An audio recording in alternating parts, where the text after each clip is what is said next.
Baik, Assalamualaikum warahmatullahi wabarakatuh. Mohon izin untuk memperkenalkan diri. Nama saya Bima Arsida. Biasa dipanggil Bima. Saya berasal dari kelas metodologi 5A. Mohon izin Bapak, mohon izin rekan-rekan semuanya. Di sini saya akan sedikit memberikan pengetahuan yang saya ketahui terkait fisika awan. Dimana di sini saya mengerjakan tugas ini dalam rangka untuk ujian tengah semester.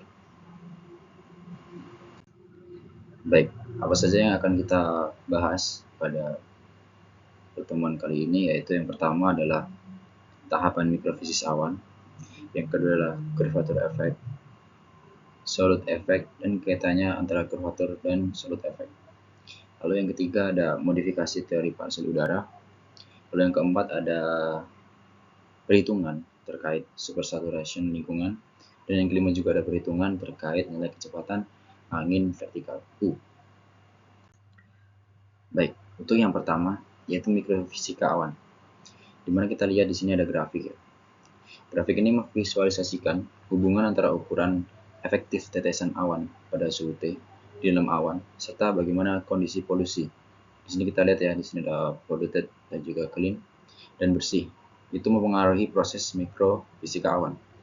Gambar ini mengilustrasikan efek aerosol pada proses presipitasi dan fase-fase pertumbuhan awan.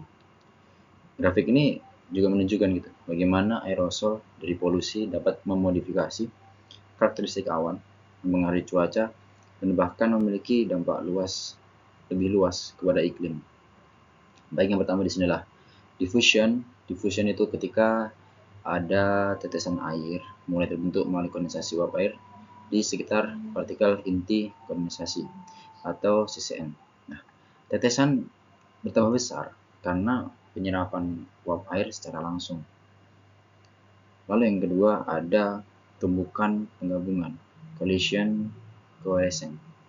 Proses ini terjadi ketika tetesan air yang lebih besar bertabrakan dengan tetesan yang lebih kecil dan bergabung menjadi tetesan yang lebih besar. Yang ketiga di sini ya ada warm rainout atau hujan angin, di mana tetesan air mencapai ukuran yang cukup besar untuk jatuh sebagai hujan, tidak berbentuk es. Lalu yang selanjutnya ada M di sini mixed phase, yaitu pada suhu yang lebih rendah, fase campuran terbentuk, di mana terdapat tetesan air super dingin yang bersama dengan partikel es ini merupakan fase transisi sebelum proses pembekuan itu penuh. Lalu ada fase glasiasi, di mana pada suhu yang sangat rendah, tetesan air super dingin mulai membeku menjadi partikel es. Oke, lalu selanjutnya kita lihat ada 3 garis di sini ya. Itu yang pertama yaitu yang di kurva paling bawah, di mana terdapat lingkungan maritim dengan konsentrasi CCN yang rendah. Kemungkinan terjadinya yaitu hujan hangat. Lalu ada kurva yang di tengah. Kurva tengah ini kasusnya ada di benua. Sejumlah besar CCN atau inti dari kondensasi awan itu menekan hujan hangat. Glasiasi dimulai pada T yang sedikit lebih rendah. Ya di sini kita lihat T-nya lebih rendah ya.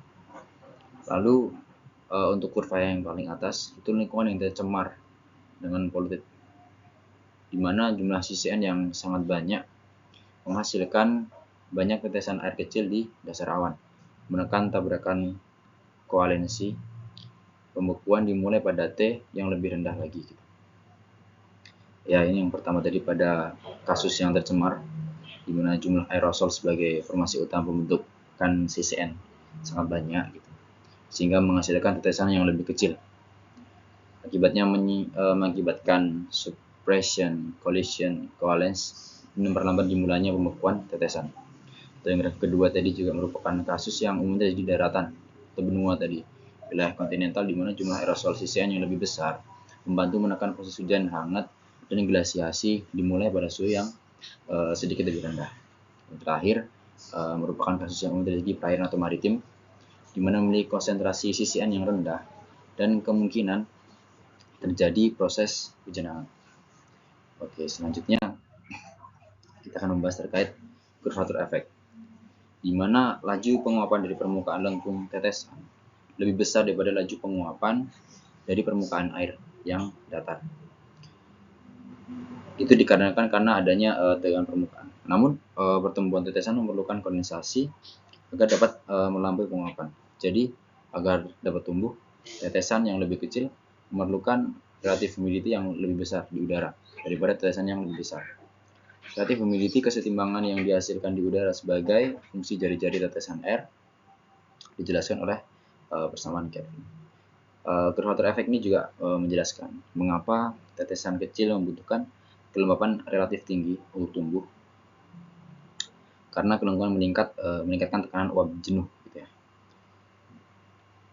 Di sini kita lihat grafik ini menggambarkan hubungan antara kelembapan relatif, ya, ini RH dan juga radius terkait tetesan air, yang menunjukkan bagaimana kelengkungan tetesan air mempengaruhi kemampuan mereka untuk tumbuh atau menguap.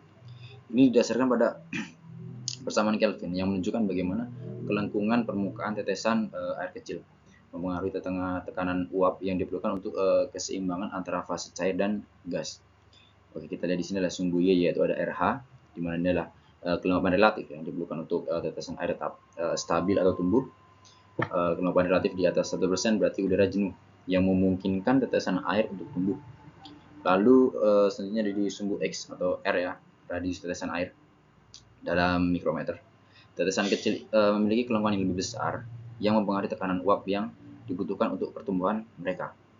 Lalu kita lihat di sini ada garis hitam ya, kurva hitam, menunjukkan bagaimana kelembapan relatif yang dibutuhkan berubah seiring dengan ukuran tetesan. Untuk tetesan yang sangat kecil atau radius yang kecil ya, kelembapan yang diperlukan itu jauh lebih tinggi dari 100% karena efek lengkungan. Kelengkungan membuat tekanan uap jenuh di sekitar tetesan lebih tinggi, sehingga membutuhkan kelembapan lebih tinggi untuk mencegah penguapan. Lalu kita lihat di sini adalah zona droplets evaporate. Ya, daerah ini kelembapan relatif di bawah kurva, tetesan air cenderung menguap. Ini terjadi karena kelembapan relatif tidak cukup tinggi untuk menyeimbangkan tekanan uap akibat kelengkungan tetesan kecil. Lalu selanjutnya ada zona droplets grow. Di area ini kelembapan relatif di atas kurva. Tetesan air dapat tumbuh di sini. Di sini juga terdapat kelembapan relatif yang cukup tinggi untuk mendukung pertumbuhan tetesan, karena tekanan uap lebih besar dari tekanan uap jenuh di sekitar tetesan. Kita lihat di sini ada daerah yang di archer ya, yang warna biru ini, yaitu RH di mana dia sekitar 100% menyeroti kisaran kelembapan relatif yang biasanya ditemukan di awan. Ini menunjukkan bahwa dalam kondisi normal di awan, tetesan air dengan radius tertentu tetap dapat stabil atau tumbuh tergantung pada kondisi lingkungan. Baik, selanjutnya kita ke solute effect. Ini menunjukkan bahwa kehadiran zat terlarut atau solut seperti garam atau partikel higroskopis dalam tetesan air mengurangi tekanan uap air tetesan.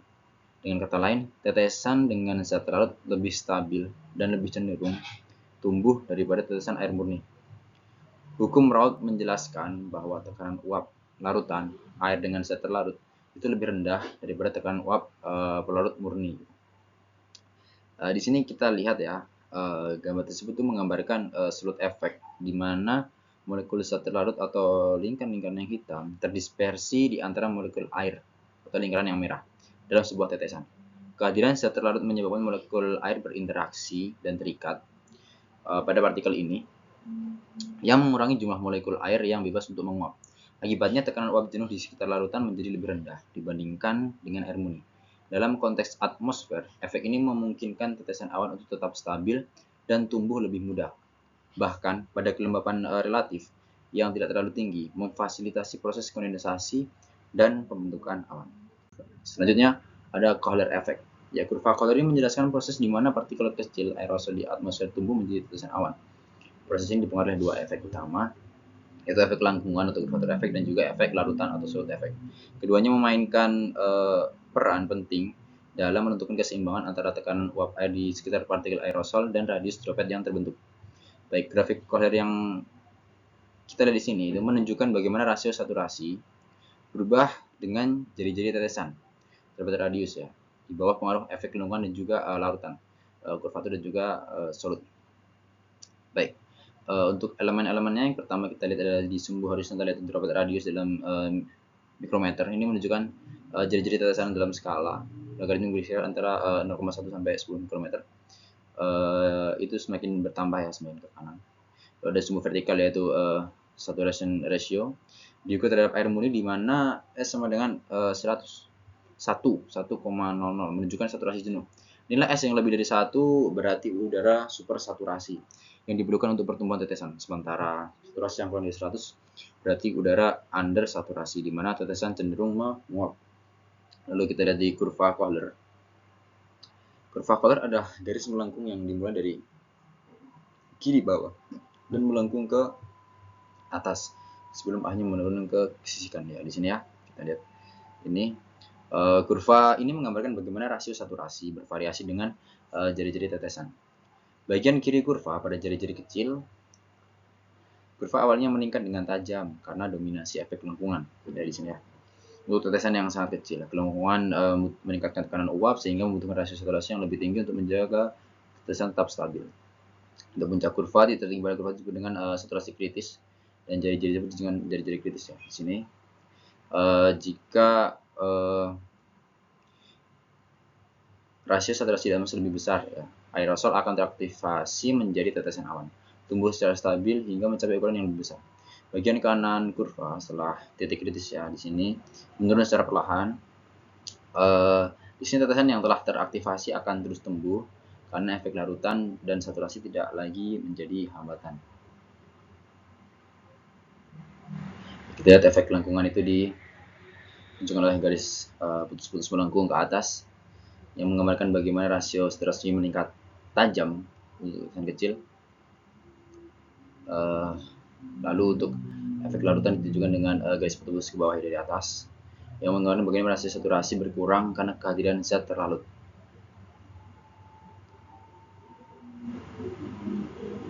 Baik, untuk selanjutnya kita menuju ke modifikasi teori partikel udara sebagai efek dari teori parsial yang terlalu cepat dalam akselerasi gaya buoyancy. Penyebabnya partikel terlalu cepat dalam bergerak adalah dalam kondisi atmosfer yang tidak stabil, perbedaan suhu antara partikel udara dan udara di sekitarnya menciptakan dorongan yang signifikan pada partikel untuk bergerak ke atas. Gaya buoyancy bekerja untuk mempercepat partikel tersebut karena perbedaan densitas antara partikel yang lebih hangat dan udara di sekitarnya yang lebih dingin. Demikian dalam lingkungan yang sangat tidak stabil, percepatan yang dihasilkan oleh gaya buoyancy dapat menyebabkan partikel bergerak lebih cepat daripada yang mungkin terjadi pada kondisi stabil. Teori kenaikan partikel dimodifikasi karena mengabaikan beberapa acuan berikut, yaitu hambatan aerodinamis diabaikan, pencampuran dengan udara sekitar diabaikan, gerakan kondensasi ke bawah dari udara diabaikan, dan juga berat air yang terkondensasi. Oke, selanjutnya kita akan melihat the burden of suspended water. Beban air yang terkondensasi merujuk pada jumlah atau massa uap air yang telah terkondensasi menjadi bentuk cair atau padat dalam atmosfer dan dapat berkontribusi pada presipitasi. Makin besar beban air yang terkondensasi dalam awan, makin besar potensi awan tersebut untuk menghasilkan hujan atau presipitasi. Mempengaruhi buoyancy melalui dua mekanisme utama, yaitu penambahan massa dan pelepasan panas laten. Di sini kita lihat ada rumusnya ya. Jadi penambahan massa akibat kondensasi meningkat densitas partikel udara yang memicu gaya apung negatif dan menyebabkan udara turun. Pelepasan panas laten selama kondensasi memanaskan partikel udara sekitarnya yang bisa memicu gaya apung positif dan mendorong udara untuk naik. Dimana kita bisa lihat B adalah daya apung dan mu adalah mixing ratio. Berikutnya ada compensation downwards motion berkaitan dengan konservasi massa udara, bahwa massa udara dalam sistem atmosfer harus tetap konstan seiring waktu. Udara hangat yang naik akan mengalami pendinginan secara adiabatik, kondensasi, dan pembentukan awan. Sedangkan udara yang turun sebaliknya mengalami pemanasan adiabatik yang meringkani udara dan membuat pembentukan awan. Untuk menganalisis pergerakan naik turun massa udara, perlu mengambil potongan sampel atau partisi dari atmosfer untuk mengetahui aliran massa udara di sumbu vertikal, di mana metode yang dapat digunakan yaitu slice method. Ini A ya, kita lihat sebagai daerah yang ditempati oleh panas. Lalu U di sini adalah kecepatan thermal, dan mungkin seperti rho atau P ini massa flux yang bergerak. Selanjutnya adalah dilation by mixing, di mana elemen apung yang naik akan bercampur dengan udara di sekitarnya yang lebih dingin dan kering, sehingga mengurangi daya apung thermalnya, entrainment. Ya, ini adalah prosesnya di bawah ya untuk rumusnya. Jadi penjelasannya, saat partikel udara naik, ia dapat bercampur dengan udara di sekitarnya yang sering memiliki suhu dan kelembapan yang berbeda. Proses pencampuran ini dapat mengurangi perbedaan suhu antara parsel udara dan sekitarnya. Lalu dampaknya, pencampuran dengan udara di sekitar menyebabkan parsel kehilangan energi termalnya, mengurangi perbedaan suhu yang menciptakan gaya buoyancy. Akibatnya gaya pun melemah dan parsel mungkin melambat atau bahkan berhenti naik. Selanjutnya ada aerodynamic resistance, di mana hambatan yang dialami parsel udara ketika konveksi maupun subsiden dan pengaruhnya pada proses pembentukan awan dan dinamika atmosfer. Ada kecepatannya, ya ini ada struktur konvektif di mana disebut dengan bubble theory. Ini menjelaskan bagaimana proses perilaku pergerakan massa udara, khususnya menggambarkan bagaimana massa udara naik saat cara konvektif membentuk sebuah gelembung udara. Ketika udara naik, udara sekitarnya akan memberikan hambatan untuk mengurangi kecepatan proses konvektif massa udara. Tujuannya adalah untuk menstabilkan bentuk gelembung agar tidak pecah. Karena pada dasarnya, bentuk gelembung yang ideal adalah bulat sempurna. Karena disebabkan oleh hambatan, maka bentuk tersebut tidak lagi sempurna dan lebih lonjong. Kemudian hambatan juga berperan dalam fase mixing yang dapat mempercepat proses pencampuran antara kedua kondisi massa udara tersebut. Oke, di sini ada spherical curve radius of curvature, seperti tubuh bola yang memiliki radius gelembung tertentu yang dimulai dari pergerakan konvektif dan subsiden massa. Region of max velocity, wilayah tengah ini gelembung di mana terdapat kecepatan maksimal massa udara. Lalu ada mixing region, daerah sekitar kecepatan maksimum dapat diproses pencampuran massa udara. Ada buoyancy of capture volume, batas imajiner yang memisahkan udara yang terperangkap akibat konveksi dengan udara sekitar. Selanjutnya, ini juga rumus yang selanjutnya ya. Jadi ada gambaran juga parsel udara yang naik di atmosfer menghadapi hambatan aerodinamis di udara sekitarnya. Hambatan ini bertindak sebagai gaya gesekan yang bekerja melawan gerakan ke atas parsel gitu. Dan dampaknya pada percepatan, hambatan aerodinamis mengurangi kecepatan parsel udara sehingga akselerasi ke atas tidak secepat yang diperkirakan oleh teori parsel konvensional yang sering mengabaikan efek ini. Gitu. Selanjutnya, bagaimana kita menghitung supersaturasi. Di sini adalah soalnya ada sebuah droplet. Ini XX ini mengacu kepada NPT saya terakhir yaitu 67. Jadi di sini kita mengisi dengan 2,67 untuk R0, untuk RT, untuk T, di mana pada keterangan tersebut adalah di mana RT sendiri ini adalah radius droplet pada waktu T, R0 adalah radius awal droplet, lalu intik untuk seperti sigma ya, ini konstanta yang berkaitan dengan difusi uap air. Lalu S di sini kita lihat ada S-1 yaitu supersaturasi lingkungan yang akan kita cari di sini. Lalu ada T adalah pertumbuhan droplet. Seperti yang kita ketahui bahwa S atau rasio kejenuhan atau saturation ratio yang menunjukkan perbandingan antara tekanan uap air aktual di lingkungan dan tekanan uap jenuh pada suhu tertentu gitu. Besaran kenapa kita mencari S-1 itu digunakan untuk menghitung pertumbuhan atau penguapan droplet gitu ya. Jadi ketika dalam kondisi supersaturasi S-1 ini lebih dari 0, droplet akan menyerap udara air dari lingkungan menyebabkan pertumbuhan droplet gitu. Sedangkan ketika dia S-1-nya kurang dari 0, maka droplet akan menguap karena uap air di lingkungan tidak cukup untuk mempertahankan bentuk tetesan air itu. Jadi kita baca di sini untuk hasil S adalah 1,2 itu menunjukkan bahwa S-1 itu sama dengan 0,02. Itu kita balik aja ya. Atau 2%. Ini berarti lingkungan memiliki kejenuhan uap air sebanyak 2% dari kondisi jenuh yang cukup untuk mendorong pertumbuhan droplet gitu ya. Baik, jadi ini hasilnya 1,02. Kalau saya baca dia tidak memiliki satuan ya untuk saturasi.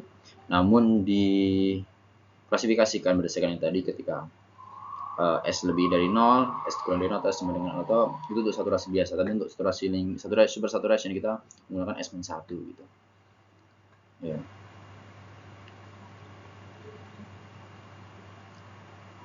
Jadi persamaan S-1 ini digunakan untuk menunjukkan seberapa jauh kondisi lingkungan dari titik jenuh itu bisa mencapai untuk penguapan atau malah dia mendorong untuk pertumbuhan gitu. Oke, untuk selanjutnya kita menghitung angin vertikal U. Ya, ini kita juga sama, X di sini mengacu kepada NBT saya yaitu belakangnya adalah 67. Jadi dari sini apa saja di mana L inilah panjang gelombang ya. Kalau kita di sini adalah U, inilah kecepatannya. angin vertikal U, N adalah frekuensi Brown Faisala. Lalu di sini kita lihat ada rumus G juga percepatan gravitasi, T suhu absolut udara, ada TD ini laju penurunan adiabatik kering, ada T laju penurunan suhu lingkungan di sini ya. Nah, setelah kita hitung di sini itu menghasilkan nilai U yang 13,78 meter per second. Jadi kecepatan angin U-nya itu segini ya. Lalu kita lihat bagaimana korelasi ketika adiabatik lingkungan itu kurang dari adiabatik yang kering gitu ya. Itu N akan menjadi lebih besar gitu ya. N-nya, nilai N di sini ini akan menjadi lebih besar gitu. Menunjukkan atmosfer yang sangat stabil. Sebaliknya, apabila suhu lapse adiabatik lingkungan ini lebih besar daripada si TD atau apa namanya lapse adiabatik kering ya, itu menunjukkan bahwa lingkungan menjadi tidak stabil gitu. Nah, kecepatan 13,78 ms di sini itu memberikan pengaruh yang cukup signifikan, meskipun tidak sekuat kecepatan angin yang lebih tinggi ya. Gelombang gravitasi akan tetap terbentuk, tapi dampaknya lebih ringan gitu. Turbulensi masih menjadi perhatian atau masih bisa terjadi di sekitar pegunungan, meskipun tidak terlalu berdampak berbahaya seperti angin lebih kuat. Dan juga dampak pada ekosistem dan cuaca lokal tetap ada, tapi dalam skala yang lebih kecil gitu. Ini juga menjadi pertimbangan ya dalam perencanaan aktivitas luar ruangan, penerbangan, dan juga pengelolaan sumber daya energi dari angin. Gitu ya. Jadi kalau kita lihat di sini persamaan ini itu menyatakan bahwa periode dari gaya yang dihasilkan oleh orografi ya, seperti pegunungan untuk memicu osilasi daya apung di atmosfer yang bergantung kepada kecepatan angin vertikal U gitu. Panjang gelombang orografinya CL dan juga frekuensi Brown Faisala. Di mana periode ini waktu yang diberikan atmosfer untuk menyelesaikan satu siklus osilasi daya apung. Osilasi ini berkaitan dengan gerakan elektron partikel udara akibat ketidakseimbangan gaya apung dalam atmosfer yang stabil gitu. Lalu kita lihat di L di sini adalah panjang gelombang orografi, ini mewakili skala panjang dari pegunungan atau fitur topografi yang menghasilkan gaya angkat. Semakin besar L-nya, semakin lama periode osilasi yang dihasilkan. Lalu ada U, kecepatan angin atau vertikal, kecepatan angin vertikal atau horizontal. Ini menunjukkan kecepatan rata-rata angin yang mengalir di atas orografi gitu. Kecepatan angin yang lebih tinggi menghasilkan periode osilasi yang lebih pendek gitu. Nah, ada frekuensi Brown Faisala. Inilah ukuran stabilitas atmosfer ya. Semakin tinggi nilai N ya, frekuensi Brown Faisalanya semakin stabil atmosfernya. Yang berarti osilasi daya apung lebih cepat berosilasi atau periodenya lebih pendek. Baik, mungkin cukup sekian yang bisa saya sampaikan. Kurang lebihnya mohon maaf.